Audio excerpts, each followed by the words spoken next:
Hello everyone, नमस्कार। स्वागत है आप सभी का एक बार फिर से जेईसी गुरुकुल के इस ऑनलाइन प्लेटफॉर्म पर। मैं सर राजावत आज के इस ऑनलाइन सेशन में आपके लिए कुछ इंपॉर्टेंट क्वेश्चंस की सीरीज लेकर आया हूं। एक बार फिर से आपके साथ कुछ इंपॉर्टेंट क्वेश्चंस का डिस्कशन करेंगे और जो इंपॉर्टेंट पार्ट है आपके किसी भी कॉम्पिटिटिव एग्जाम का इंग्लिश लैंग्वेज, उसके कुछ ग्रामेटिकली कंसेप्ट्स के बारे में आज हम आपसे बात करेंगे। आई होप ये सेशन आपके लिए बेनिफिशियल हो। तो मैं आज का लाइव ये सेशन जो है आपके साथ स्टार्ट कर रहा हूँ। कोशिश कीजिए आप इन कंसेप्ट को समझें, इनके लॉजिक्स को समझें। बड़े इजी वे में आप इनको आसानी से क्लियर कर सकते हैं। आई होप ये अच्छी तरीके से आपको सीखने को मौका मिलेगा। तो देखते हैं आज के सेशन में कौन से क्वेश्चंस आपके लिए बने हैं। देखिए, पहला क्वेश्चन आपका आपके स्क्रीन पर आपको दिख रहा होगा। Species is considered endangered. कोई भी प्रजाति, चाहे वो मानव की हो चाहे वो पशु पक्षियों की हो, कोई इंसेक्ट्स हो, एंडेंजर में मानी जाती है, खतरे में। ठीक है, कोई भी जो स्पेसीज होती है वो considered endangered when it is in a very high risk, जब ये बहुत ही हाई रिस्क पर होती है ऑफ एक्सटेंशन। एक्सटेंशन होता है किसी चीज का विलुप्त होना, जब वो विलुप्ति के बिल्कुल हाई रिस्क पर होती है इन द वर्ल्ड, दुनिया में, संसार में। ये क्वेश्चन है आपका, बहुत इजी तरीके से आप इसे समझ सकते हैं। देखिए, इसमें क्वेश्चन बड़ा अच्छा बनाया है जिस एग्जामिनर ने, बड़ा अच्छा सेंटेंस है इसमें। देखिए, ज्यादातर बच्चों को ऐसा लगता है कि यहां पर आर्टिकल ए दिया हुआ है तो स्पेसीज की जगह स्पेसी होना चाहिए और फिर इज की जगह आर होना चाहिए। नहीं, स्पेसीज हमेशा सेम वर्ड रहता है, whether it is in singular और इन प्लूरल फॉर्म, दोनों में सेम रहता है। स्पेसीज एक ऐसा वर्ड है दोस्तों जो आपके सिंगुलर और प्लूरल दोनों फॉर्म्स में क्या रहेगा, एक ही रहेगा। इनिंग्स हो गया, स्पेसीज हो गया, सीरीज हो गया। ठीक है, तो ये सिमिलर रहने वाला वर्ड है। इसका सिंगुलर फॉर्म भी स्पेसीज है और इसका प्लूरल फॉर्म भी स्पेसीज है, इसलिए आपका ए स्पेसीज लिखना बिल्कुल सही है। रही बात इज की, तो स्पेसीज के पहले आर्टिकल ए लगा हुआ है, इसका मतलब ये सिंगुलर है, तो ये भी सही है। कंसीडर्ड, मैंने आपको बताया हो शायद पहले के सेशन में कि इज एम आर के बाद में या तो आप वर्ब प्लस आईएनजी यूज कर सकते हैं या फिर वर्ब की थर्ड फॉर्म यूज कर सकते हैं। आईएनजी वर्ब यूज करेंगे तो सेंटेंस कॉन्टिन्यूअस फॉर्म में बनेगा और थर्ड फॉर्म यूज करेंगे तो सेंटेंस पैसिव वॉइस में चला जाएगा। तो is considered is okay, endangered यानी खतरे में, When it is, जब यह होती है किसके अंदर, इन अ वेरी हाई रिस्क। ठीक है, अब रिस्क के लिए आपको ध्यान रखना पड़ेगा, कुछ चीजें हैं जो मैं आपको यहां थोड़ा सा क्लियर कर देता हूं। पहले देखिए, आप रिस्क के लिए यूज करेंगे एट रिस्क, इट्स ओके। ठीक है, और अगर आपको इन लगाना है तो आप लिखेंगे इन डेंजर, ये भी ठीक है। तीसरा, इन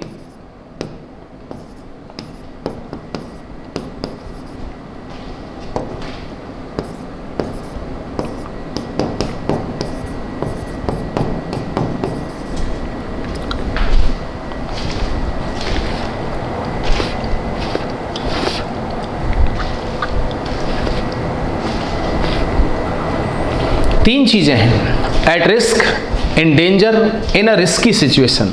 तो इन तीनों को समझने की कोशिश करो। रिस्क लिखा हुआ है, एट लिखा जाएगा, ये एक फिक्स फ्रेज होता है। डेंजर लिखा हुआ है, इन डेंजर लिखा जाएगा। और अगर आपको लिखा हुआ है in a risky situation, in that case आपको यूज करना है इन। तो यहां लिखा हुआ है in a very high risk, यहां पर इन के बजाय आपको यूज करना चाहिए था एट। ठीक है, ये यूज किया जाएगा, at risk, at a very high risk, ये है इसका मैटर। तो आपने समझा कि फ्रेजेस जो हैं वो भी आपके कॉमन एरर में यूज किए जाते हैं। फ्रेजेस भी आपको अच्छे से लर्न करने पड़ेंगे ताकि आप कॉमन एरर्स को डिटेक्ट कर पाएं।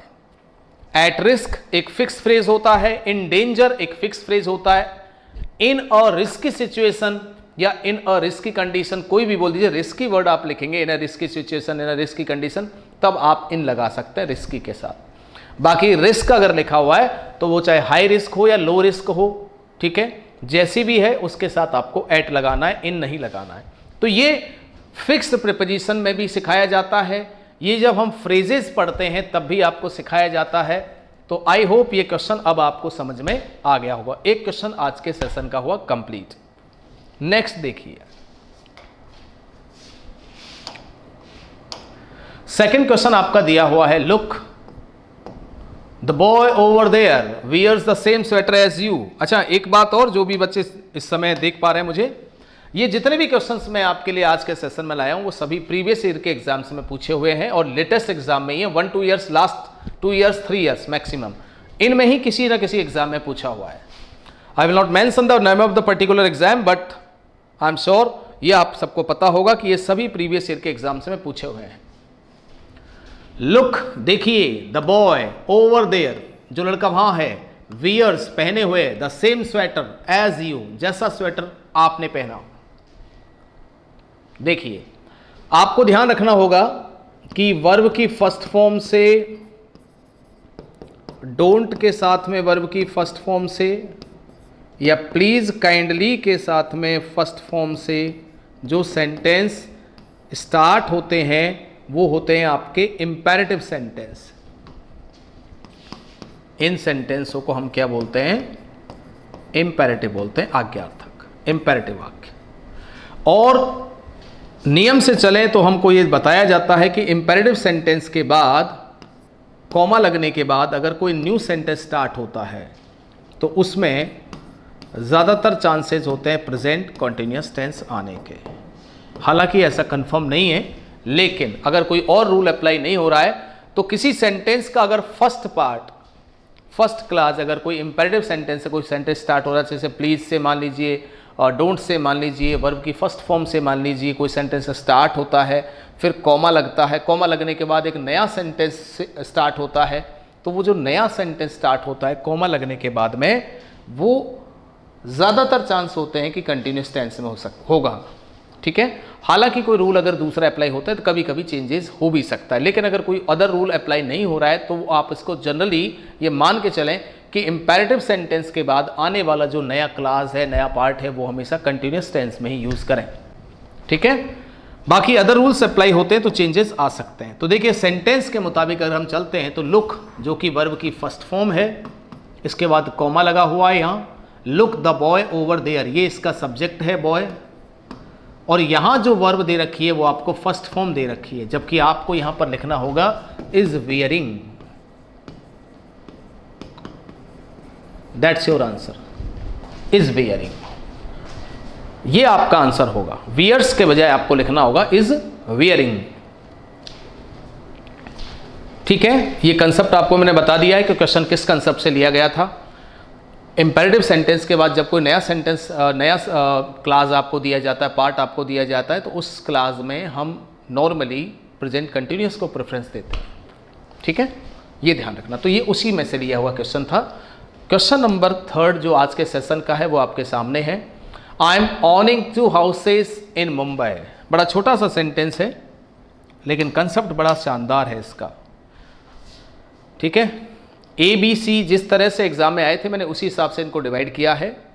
आई एम ऑनिंग ये तो है पार्ट 1, 2 हाउसेस पार्ट 2, इन मुंबई पार्ट 3, तो ये 3 पार्ट्स हैं। देखिए, आई एम ऑनिंग 2 हाउसेस इन मुंबई, इस सेंटेंस में ये जो पार्ट है ये गलत था। एक्चुअली में स्टैटिव वर्ब्स होती हैं कुछ, ये आपको टेंस में पढ़ाया जाएगा, स्टैटिव वर्ब्स, ठीक है। ये स्टैटिव वर्ब्स जो होती है, जैसे आपने नो लिख दिया, आपने बिलीव लिख दिया, लव हेट लिख दिया, ठीक है, इस तरह से ऑन लिख दिया, हैव लिख दिया, पजेस लिख दिया, ठीक है, स्मेल लिख दिया,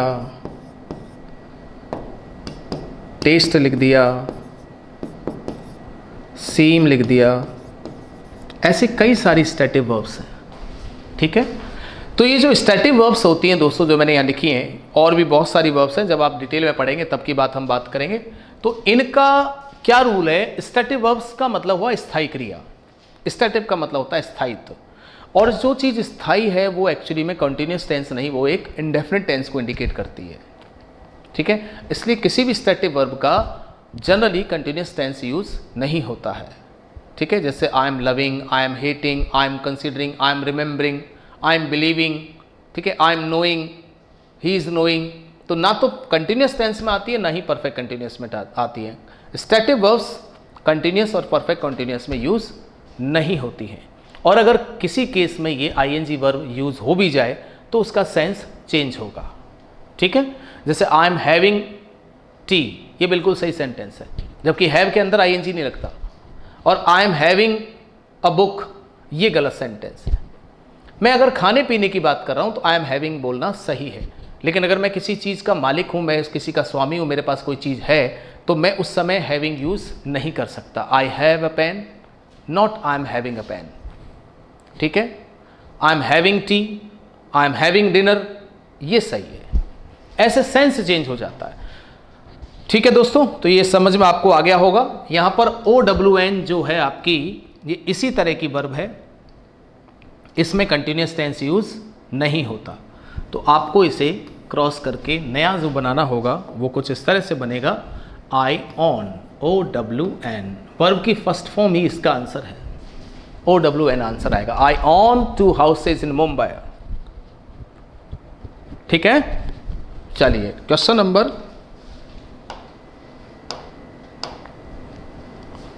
देखिए ये है आपका क्वेश्चन नंबर 4 आज के सेशन का। You should read the newspapers to be update with the current affairs, with current affairs. ठीक है, देखिए you should read, you subject है, शुड मॉडल वर्ब है, मॉडल वर्ब के बाद मेन वर्ब की फर्स्ट फॉर्म आती है, बिल्कुल सही है। द न्यूज़ पेपर्स, तो इसमें कोई वैसे भी आपत्ति नहीं है, नाउन है। ठीक है, टू बी अपडेट, यही है वो प्रॉब्लम जिसको हमें डिटेक्ट करना था। विद द करंट अफेयर्स इसमें कोई इशू है नहीं। तो देखो, टू के साथ में डायरेक्ट अगर एक्टिव सेंटेंस यूज़ किया गया हो तब तो आप लगाएंगे वर्ब की फर्स्ट फॉर्म एक्टिव सेंटेंस में, और अगर आपको टू के साथ बी दिया गया, इसका मतलब आपको लगानी है वर्ब की थर्ड फॉर्म। ये कब किया जाएगा? जब सेंटेंस क्या होगा? पैसिव होगा। बस ये छोटी सी चीज़ को आप देख लीजिए, आपका क्वेश्चन आपके हाथ में है। टू बी अगर आ रहा है, तो टू बी अगर आ रहा है तो आप समझदार हो, आगे क्या लगानी है? वर्ब की थर्ड फॉर्म लगानी है। ठीक है, इसका अर्थ ये हुआ कि आपको यहाँ पर टू बी अपडेट के बजाय अपडेटेड लिखना होगा। तो सभी स्टूडेंट्स जो देख पा रहे हैं समझ गए होंगे मेरे हिसाब से। इन्फिनेटिव का जो एक्टिव फॉर्म होता है वो होता है 2 + V1, और इन्फिनेटिव का जो पैसिव फॉर्म होता है वो होता है 2B + V3।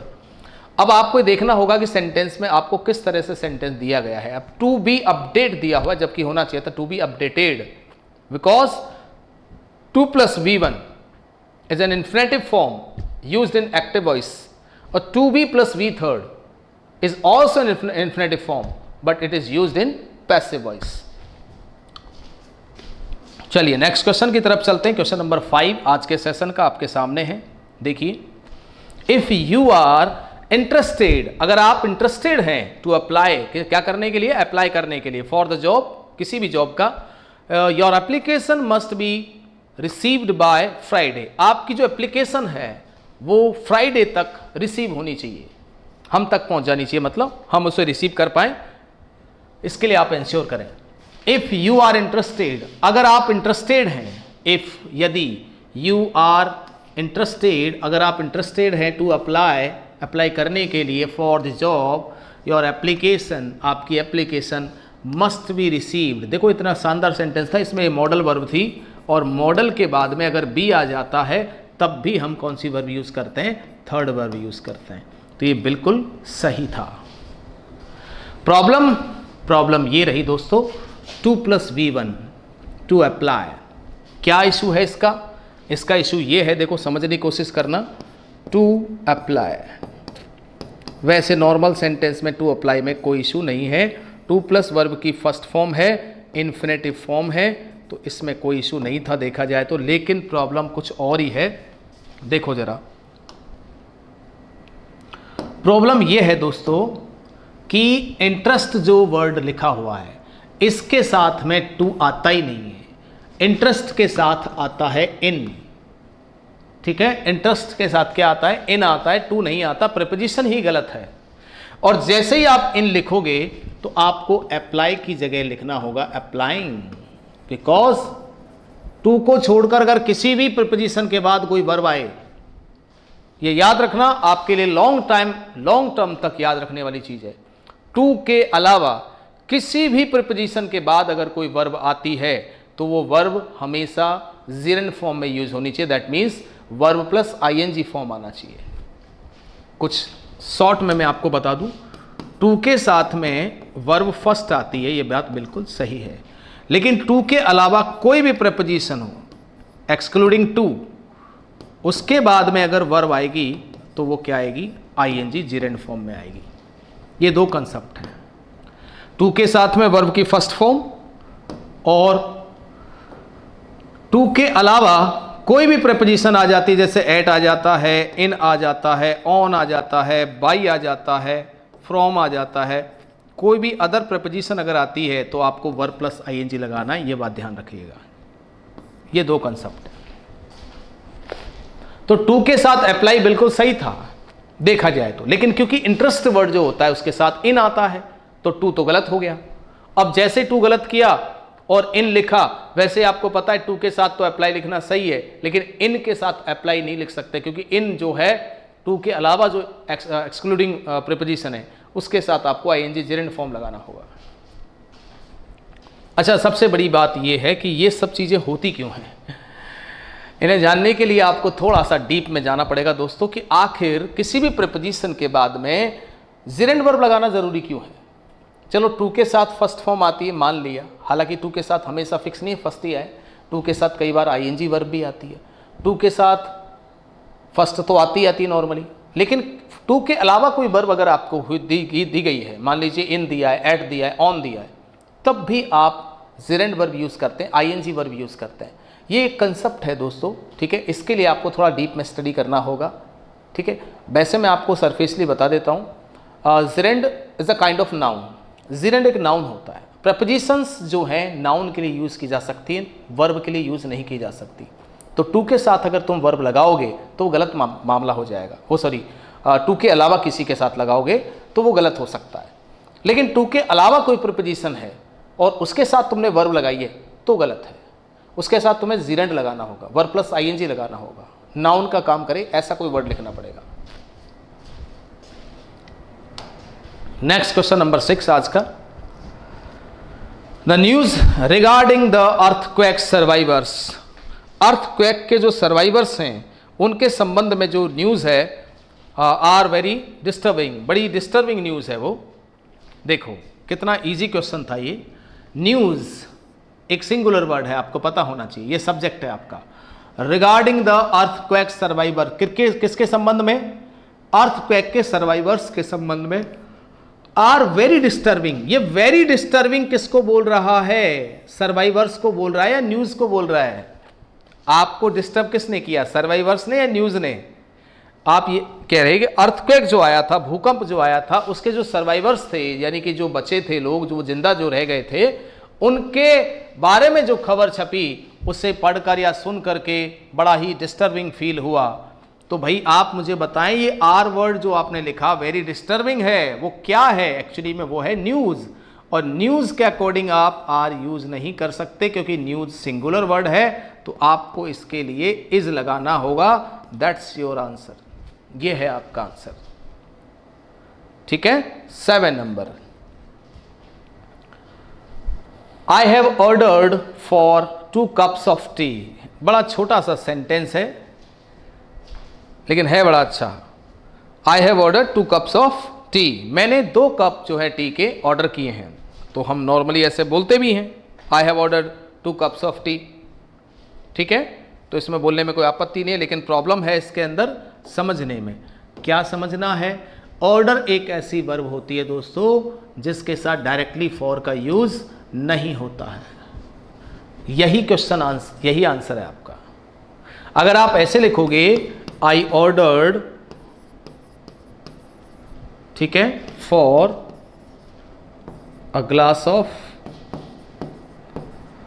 मिल्क, मैंने एक ग्लास मिल्क के लिए ऑर्डर दिया, और आई ऑर्डर्ड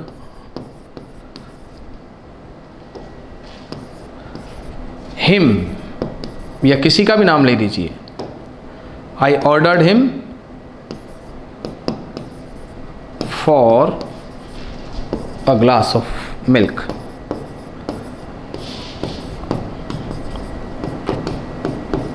ठीक है, ये दो सेंटेंस एक जैसे दिख रहे हैं आपको।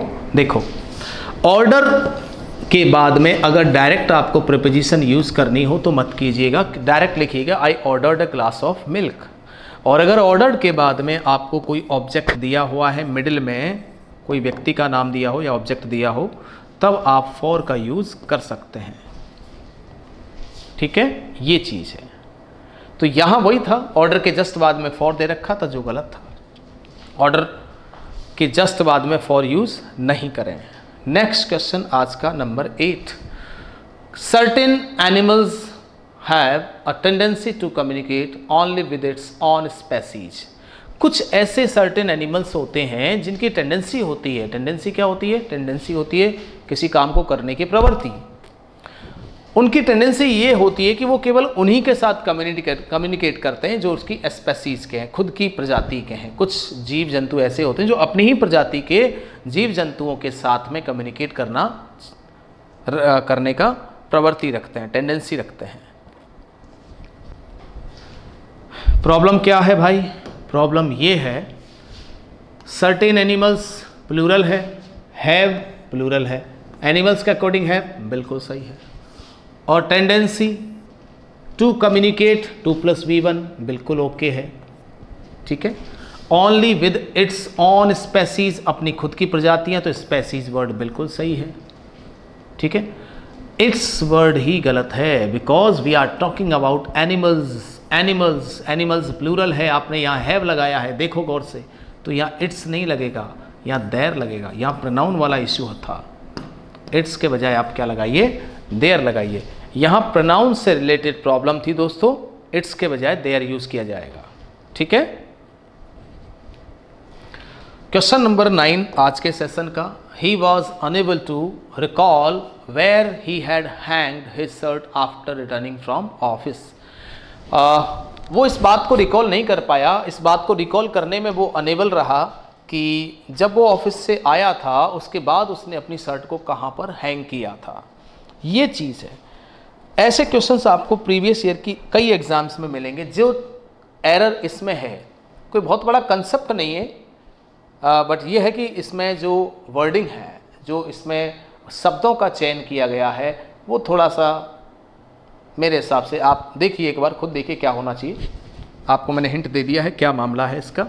देखिए, ही वॉज, ही के साथ वॉज लगाना सही है, अनेबल बिल्कुल सही है, टू रिकॉल इन्फिनेटिव ये भी सही है, वेयर कहाँ या जहाँ, ही हैड हैंग्ड यहाँ पर ये वर्ड हो गया, हिज शर्ट उसकी shirt, after returning, after preposition है, प्रीपोजिशन के बाद वर्ब प्लस ING बिल्कुल सही है, फ्रॉम ऑफिस, ऑफिस है ये भी सही है।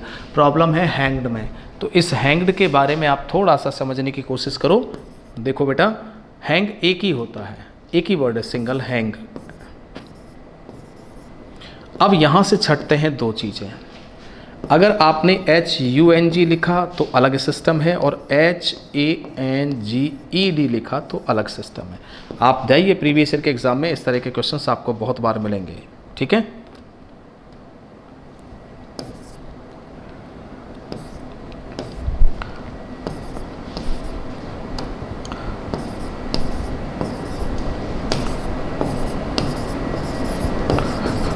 ठीक है। अब आपको मेन चीज़ यहाँ लिख रहा हूँ मैं ब्रैकेट में, जो हंग आपने किया है वो एक ऑब्जेक्ट है, और जो हैंग आप करते हैं हैंग्ड, वो पर्सन होता है।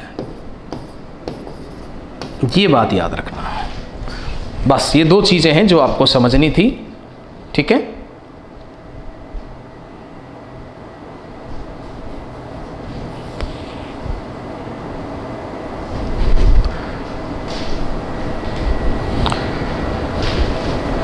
दो चीज़ें आपको समझनी थी।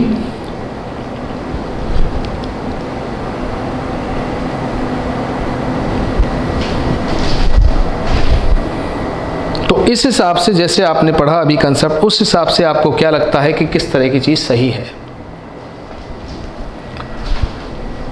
हैंग का मतलब तब होता है दोस्तों जब आप किसी पर्सन को लटका रहे हो। आपने अपनी शर्ट को कहाँ हैंग किया था ये आपको पता नहीं था, तो शर्ट एक ऑब्जेक्ट में आती है, वस्तु में काउंट होती है, इंसान नहीं है।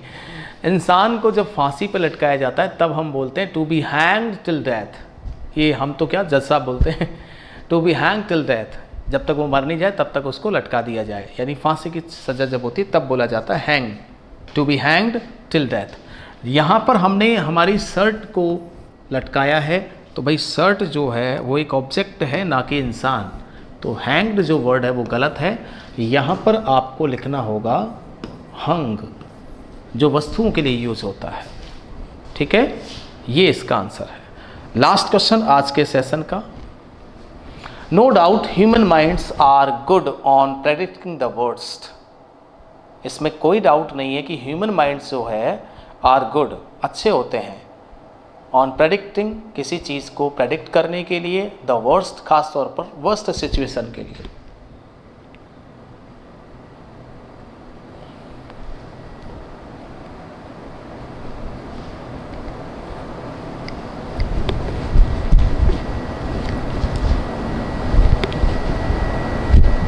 देखिए, तो ये बड़ा इजी सा है, ऐसे क्वेश्चन भी कई बार एग्जाम्स में पूछे हुए हैं। गुड ऑन, तो गुड और बैड, ये जो दो वर्ड हैं आपके एडजेक्टिव, इनके साथ में इन, ऑन, इस तरह के प्रीपोजिशंस यूज नहीं की जाती, एट यूज किया जाता है गुड एट और बैड एट के लिए। ठीक है, गुड एट और बैड एट। तो यहाँ पर भी वही सिस्टम है, गुड एट और बैड एट। किसी काम में जब कोई बच्चा या कोई व्यक्ति अच्छा होता है या बुरा होता है तो उसके लिए गुड एट और बैड एट यूज़ किया जाता है। ठीक है, good in bad in use नहीं किया जाता, good at bad at use किया जाता है। ठीक है, ये इसका आंसर है। तो आज के सेशन में आपने टोटल 10 क्वेश्चंस किए। उन 10 क्वेश्चंस में से अप्रॉक्सीमेटली कम से कम 4 से 5 क्वेश्चन या 3 क्वेश्चन या 4 क्वेश्चन तो ऐसे हैं जो प्रेपोजिशन से रिलेटेड थे, कुछ टेंसेस के भी थे आपके। ठीक है, और कुछ आपके नॉन फाइनाइट जो वर्ब होती है, इन्फिनेटिव वगैरह, जीरेंड वगैरह, उनसे भी रिलेटेड आपको क्वेश्चंस दिए होते। कुछ प्रॉपर वर्ड जो यूज़ होता है उसके लिए भी था, कुछ फ्रेजेस से रिलेटेड भी थे।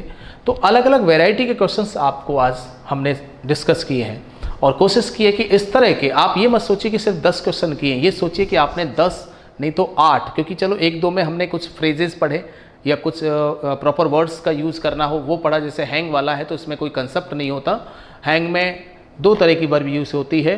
अब आप कौन सी चीज़ की बात कर रहे हैं उस हिसाब से वो यूज़ किया जाता है। अगर आप इंसान को लटका रहे हैं तो आप हैंग्ड यूज़ करें, और अगर आप वस्तुओं को लटका रहे हैं तो आप हंग यूज़ करें। तो इसमें कोई कंसेप्ट नहीं होता दोस्तों, ये तो खैर जनरल चीज़ होती है समझने की।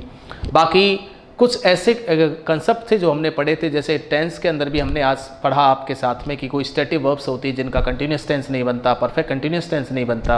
ठीक है, और भी हमने कई सारे कंसेप्ट पढ़े, खासतौर पर प्रीपोजिशंस के बारे में हमने आज काफ़ी सारे प्रीपोजिशन के जो कुछ फिक्स यूजेस होते हैं उनके बारे में हमने आज पढ़ा।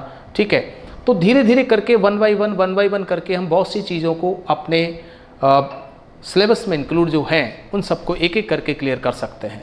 ठीक है, थोड़ा थोड़ा करके ही बहुत बनता है। ठीक है, आई होप ये सेशन आपके लिए अच्छा रहा होगा। आज आप जेईसी गुरुकुल के साथ जुड़े, इसके लिए बहुत बहुत धन्यवाद। और आगे भी इसी तरह के सेशंस में आपको कई सारी चीज़ें पढ़ने को मिलेंगी, सीखने को मिलेंगी। जेईसी गुरुकुल के बारे में अगर मैं बात करूं, it's a residential institution situated in Sitapur Jaipur. ठीक है, टोटली रेजिडेंशियल है। हर बच्चे का न केवल खाने का बल्कि रहने का, पढ़ने का, लाइब्रेरी का, उसके सेल्फ स्टडी का, मोटिवेशंस का, इन सब का विशेष रूप से ख्याल रखा जाता है। मतलब कंप्लीट, अगर आप कहें जैसे कंप्लीट मैन होता है, ऐसे कंप्लीट अगर कोई इंस्टीट्यूशन जहां आपको सारी चीज़ें एक साथ मिलती हैं, बिल्कुल no doubt JEC is the best. Thank you very much for being connected with us with JEC. वापस आते हैं कल, एक बार फिर से मुलाकात होगी, तब तक के लिए धन्यवाद, नमस्कार। जुड़ने के लिए जय हिंद।